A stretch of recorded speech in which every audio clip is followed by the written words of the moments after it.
Hey family, welcome back to the channel. Pops here. Today we're going to talk about something real close to my heart, a truth that's been buried beneath the dust of time. We're going to talk about country music, and not just what it sounds like today, but where it really came from.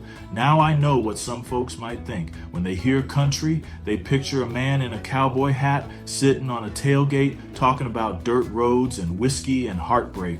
And yeah, that's part of it, but it ain't the whole story, and it sure ain't the beginning. See, before they called it country, it was just folk music, porch music, field music, church music. It was stories set to strings, born out of struggle, survival, and soul. Now let's talk about the banjo for a second. That instrument so many folks tied to country, that's an African instrument.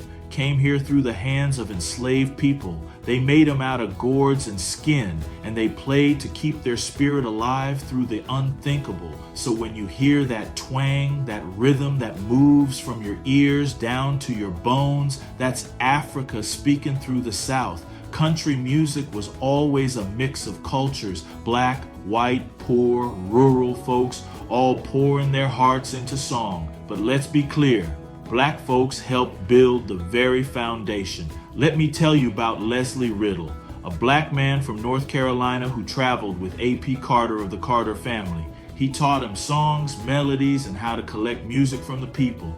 A whole lot of what the Carter family recorded came straight from what Leslie carried in his head and his soul.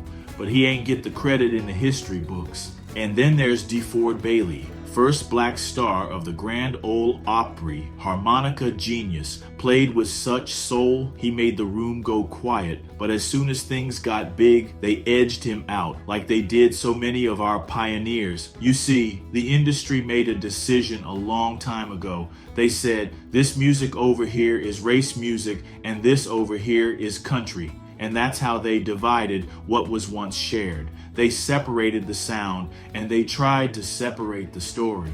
But truth don't stay buried forever. Look around now. Look at Rhiannon Giddens, bringing that history back to life. Or Mickey Guyton, breaking through as a black woman in today's country scene. You got folks like Breland, Allison Russell, Willie Jones carrying the torch with pride, but they ain't new. They're part of a long line of voices that been here all along. So I say this with love.